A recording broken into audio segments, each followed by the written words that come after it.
তুমি জানো ভয় কাকে বলে? ভয় মানে মাদারা একা দাঁড়িয়ে আছে আর হাজারো শিনবি কাঁপছে। সে ছিল এমন এক মানুষ যার চেহারায় ছিল মৃত্যুর ছাপ, কিন্তু হৃদয়ে ছিল শান্তির নকশা। কিন্তু সেই শান্তি ছিল ভয়ঙ্কর। মাদারার চোখ শুধু একটা কথাই বলে, আমি যুদ্ধ করতে আসিনি, আমি শেষ করতে এসেছি যুদ্ধকে। এক সময় সে বলেছিল, আমি সেই ছায়া যাকে কেউ ধরতে পারে না, কারণ আমি কখনো আলোতে দাঁড়াই না। তুমি জানো একজন মানুষ কবে হারে? যখন তার চোখে পানি আসে, কিন্তু সে তা কাউকে দেখাতে পারে না। মাদারা হেরেছিল না শক্তিতে না, সে হেরে গিয়েছিল ভালোবাসার কাছে।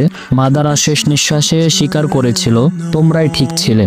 আমি শুধু চেয়েছিলাম এমন এক জগৎ তৈরি করতে যেখানে আমার ছোট ভাইগুলো মরবে না, তারা আবার হাসবে।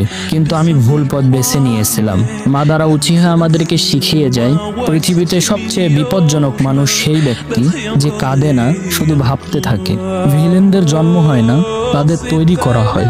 সবচেয়ে কঠোর চোখের পিছনেও এমন এক কষ্টদায়ক ইতিহাস থাকে যা কেউ কখনো জানেই না। সে হারেনি, সে শুধু বুঝে গিয়েছিল এই দুনিয়াকে বদলাতে হলে শান্তি না, দরকার ভালোবাসার সাহস।